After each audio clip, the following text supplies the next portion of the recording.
Malemgi oina khangin badi yamna kanraba angakpa paw khara ipak TV news na putuna lakchare hairiba pawsing adu miyamna khudol tamjage Gujarat ki samudra khongban dagi khara chathuk leiba samudra gi mafam amada ising sagolakpadagi miyam ngakna khibag loinana Maharashtra gi Palghar district leiba ngami amadi authority sing high alert leina khre hairi agency gi pawna phungdoropagi matung ina samudra gi ising sagolaki haiba mafam aduda kongol kaduna amadi ising adu irei leibaga loinana sagolakibani hairi ngami singna video namduna social media da thagalakpadagi disaster management official singna khutakta changthinduna thibu humbagi thak packet pa hoki Indian Coast Guard National Institute of Oceanography amadi Oil and Natural Gas Corporation gi hisingsu mafam madu changsinduna sonar amasung gas sensor sing sijinaduna ising sagolaki hairiba jaga aduda analyze tawba hoki khanghaudana samudra gi ising sagolaki hairibasi samudra gi ironung de leiba leinungdagi geological activity na maram oiraga gas maru oibna methane leak oirakpa oiramba yai hainasu akhang aisinga thajanari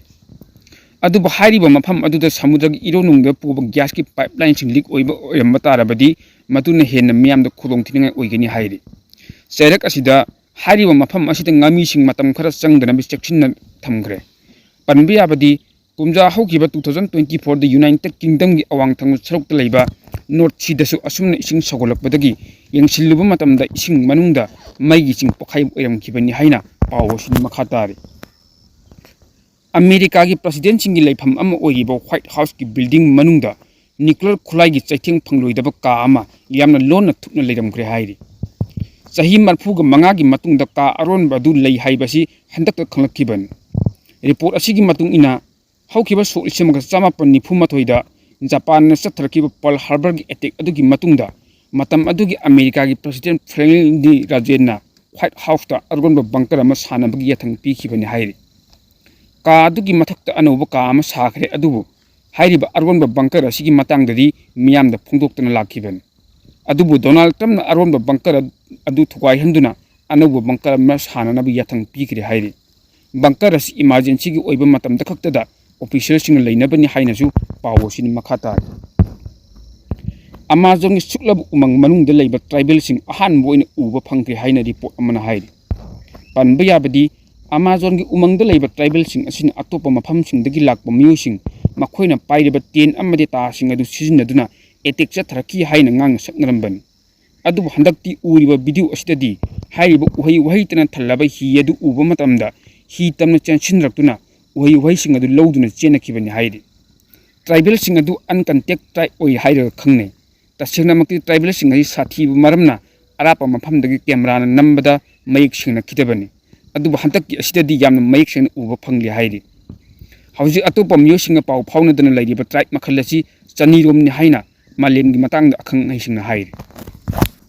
samudra da leiba achoba nga sakna singma thawai panba jiba sing chadoni hinglamba meter trani thoiram sangba Paleofish colossus kawba lin makhalama leiramki haina scientist singna phongdokre report asigi matung ina Paleofish colossus haina khangnaiba achoba makhalgi lilesis chawrakna sahi crore manga ga lakh taplonggi mamangda Africa gi mayada leiba samudra gi lamthingda leiramki bani haina panari study asigi matung ina Eocene gi matamda Paleofish colossus hariba makhalgi linasi samudra gi ecosystem da top position da leiramki bani Linnasin asuk yamna sanglamgani haibasi kana amatna thajana kide adubu linnasigi phangkiba sarusing adugi matung inadi meter trani thoi mukti soidna sangani haibasi miyamna thajana hojik samudra lairebu lin makhalsing asisu meter ani dagin ahum phawbudi sangi Paleofish colossus ki phangkiba yanglin sarugi saruk aduna yamna mayek singna takle madudi linnasi scientist singna meter trani thoirom sangi haibasi yamna asumba suksoi soroi de wafam amani Haukiba sahi 2018 da chatakiba research ki matung inadi Maliam da asuk yamna sangbu linnama leirangki haibasi kana amatna thajana kide amadi masi wakal da phawba phawna kidi hairi hairiba linsing asina hingnanabagi damukta samudra da leiba achoba makhalgi thawai panmu jibasing chadon hinglamkibani Paleofish colossus hairiba lin makhal asina leiramba samudra gi lamsing adu ngasidi marbhumi oina leiri linnasi hoji aikhoigi mi oibana uriba amadi thengnaiba lin makhalsing asidagi yamna khenaba makhalngi lin amani haujiksum malemgi oina khwaidagi chawbulin yellow snake ki makhalsing asi samudra da leiba thengnari hairiba linsing asi meter ahumlom sangi matam amada prithibida lairamba Titanoboa haina khangnaba lin makhal asisu malemgi oina khwaidagi sangbulin amani hainarambani adubu Titanoboa hairibu lin makhal asisu hojikti leitre amadi pumut mutri haina miyamna thajanare Poliophis colossus hairibu lin makhal asi samudada laiba achauba makhalgi sak amadi Drosiorid haina khangnaba gambir sing chaduna hinglamba yai haina scientist na thajanare malemgi oina khwaidagi matik mayai leiba amadi mamal khwaidagi yamna tangba fighter jet 10 gi mami lawthorakre panba yabadi ngasi phawbagi oina machine semba sagatpada khwaidagi luba thabak asi fighter jet chaba asisu amani report asiki matung ina malemgi oina khwaidagi mamal tangba fighter jet asi Lockheed Martin oiri fighter jet asigi mamal asi $1 million chamagani fuhumdoini $1 million chamaga kunmanga gi Dassault Rafale ahum subada $1 million chamaga 13 piba Eurofighter Typhoon $1 million chamaga 10 gi Chengdu J-20 $1 million chamaga 18 gi Lockheed Martin F-35 ni hairi loinana $1 million maudraga tait ki oiba Boeing F-15EX Eagle 2 $1 million marfu manga gi Sukhoi Su-35 $1 million marfu manga gi Sub AZS-39EF na chingbani haina pawosina hairi Indian descendant oiriba NASA gi astronaut Sunita Williams sahi 19 service tawraba matung space agency asidagi retire tawkre hai Sunita Williams ki retirement asi mamang sahi gi December ki tang 19 ta effective oikibani adubu wafam masing asi khaktamak NASA na miyam da khangal lakibani NASA na thator ki bestirol amada Sunita Williams ki yam singthan ngai oiraba career asibu thakatpa phongdokpa loinena mahakna service tawringi matamda chatkiba mission amadi mai pakkibi achievement kaya gi matangda phongdokki Chiroladagi matungina sahi 19 NASA gi astronaut oina service tawpa asida Sunita Williams na International Space Station ISS ta mission ahum nak chatki mahang space ta punna numit satruk ka sukun nipal leiki amadi hairiba mission asi NASA gi astronaut singi marakta ani suba khwaidagi yambane masita natana Sunita Williams na ISS ki mapanda space walk punna mapallak tawki space walk mapallasi punna pung humphuni thoirong oiki hairiba pungsing asisu malemdra riba nupi astronaut singi marakta Sunita Williams na khwaidagi yambe astronaut oiri hairi Sunita Williams asi space ta marathon chenba malemgi ahanbu misaksu oikibani mahangna hokiba kumja sol singani gi sumna tarukta discovery haina mingthonba space shuttle da tongduna ahanbu on space ta chatkibani mahak expedition 33 ki matamda ISS ki commander unisu thau purammi mahak ki aroiba mission da makoina tonglakhiba space shuttle adu yaraktabadagi thama pallom malemda halakpi yadana space ta adum leikibani haina su pawosini makhatare malemgi oina khwaidagi tamthiba yeknabasingna thugaiba ngamloidobo misal ki singi lista India ki matik maya leiraba Agni 5 yorokle haire advance oiraba long range ki misal singa si chokholaba leibak-singna leppa leitana saduna puthoknari hojiki matamna sokneibu lala siti thaina gi lan gi matam madu natte technology amadi modern warfare gi lan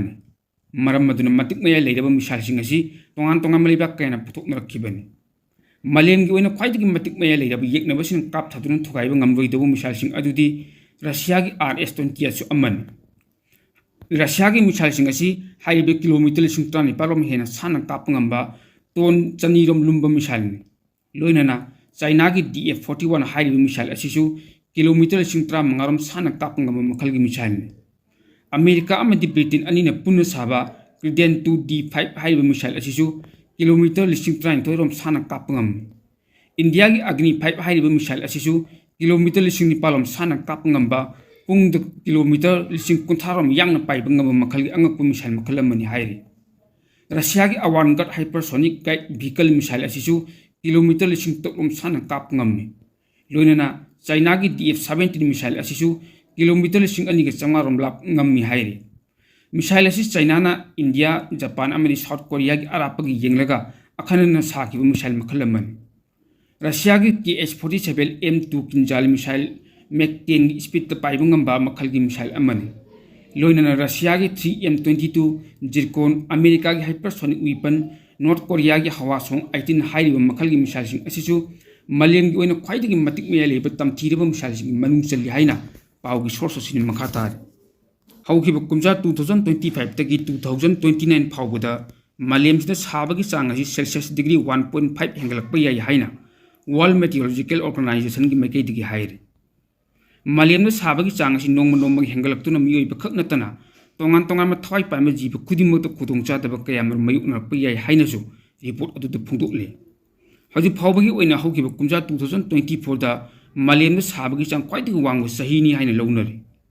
मालेमगी तोंगान तोंगान मफमद उमंग कोक्तोरप अमदी सिंगमई थाबगी चांग हेंगलक्पन मरम ओइरगा मालेमदा साबगी चांग असि सि यौन वंखलकिबनि हाइरे कुमजा 2015 दगी मालेमगी ओइना अइंग सागी खल कयहंदनब थमनबगी Matang पांथोकिबा तोंगान तोंगान Paris की मिफमना मौसागी खल कयहंदन थमननब थौरांग कया लखरकनी हाइना वारेप लौब लेखरबन मिफम मदुद लौखिब वारेप सिंगी मतुंग इना मालेमगी ओइना तोंगान तोंगान मलिबाक सिंग अइंग सागी खल कयहंदन थमनबगी मतंगदा लखरप थौरांग सिंग ओइबा रिपोर्ट अमसु बिखलनब खंगनकिबन मरुवैना कुमजा 2031 दगी हौरगा कुमजा 2035 फावबगी मनुंगदा पैखलकदब थौरांग सिंग रिपोर्ट अमा UN क्लाइमेट चेंज ऑफिस द पिखलकदबनी हाइनसु वारेप लौखिबन WMO की पोट अदुना हाई कुमजा 2025 अमदी कुमजा 2029 की मरकता मालेमगी साबगी चांग असि कुमजा 1950 कुमजा 1950 फावबगी ओइखिबा फिवम अदुदगी यामद्रबद सेल्सियस डिग्री 1.9 यौन हेंगलक्प याय हाइरि हाइरिबा सही असिगी मतम असिगी मनुंगदा का हेना साबगी सही अम यौरक्प याय मदुना मरम ओइरगा मियोइबा खुनाई ओइना थवाई पाइम जीबसिंग खुदिमक्तसु अचौब चैथिंग अम सोइदुना पिरक्कनी हाइना WSO की रिपोर्ट अमना हाइरे WMO की डिप्यूटी सेक्रेटरी जनरल कोम बारेपना हाई हजु फावबगी ओइना मालेमदा साबगी चांग असि ख्वाइदगी वांगबा सही 10 खंदोकप ngamkhre matung tarakpada sabagi chang amka hengalakpa tarabadi lau singud akaiba kaya thoraktuna chinjak phangdabagi awaba kaya mayuknarpasu yai khai asiagi matangda mahakna hai mamang sahi singa yengnaba matamda khai asiagi leibak ayamada nongjugi chang hengalaktuna miyoiba khunaida achobo chai thengma pirakpa thenaki Indian Meteorological Department की report मतुंग इनदी हौकिबा सही मंगा की मनुंगदा सही मरिदी नोंगजुगी चांग का हेन वांगखि मदुना मरम ओइरगा इसिंग इचाव थोक्तुना मही मरों कया मरमसु अमांगता थोकहनखि नोंगजुगी चांग हेंगलक्पगा इरोइनना साबगी चांगसु असुम असुम हेंगलक्ली मालेमगी तोंगान तोंगान मफमसिंग मरुओइन इंडियादा साबगी चांग असि का हेन हेंगलक्पा ताराबदी मसिन खुदोंचादबा कया मायुकनरक्पा याय हाइनसु हाइबा रिपोर्ट सिन मखा तारे मियामदा खंगनजबा अमा इपेक टीवी न्यूज़ चैनल असिदा तोंगान तोंगानबा हिरमसिंगी मतांगदा एडवर्टाइज तौबिनिंगबा मियोइसिंगी ओइना यामना चाउना ऑफर पिजरी अकक्नबा नुमित खरानिगी ओइबा ऑफरनी मरम अदुना एडवर्टाइज तौबिनिंगबा मियोइसिंगना ऑफर असिगी खुदोंचाबा लौबियु हिरम असिगी मतांगदा अपाम्बा मियोइसिंगना मोबाइल नंबर 9366127201 दा कॉल तौबिरक्लगा खुदोंचाबा असि लौबियु हाइना इपेक टीवी न्यूज़ की माइकैदगी मियामदा अपील तौजरी।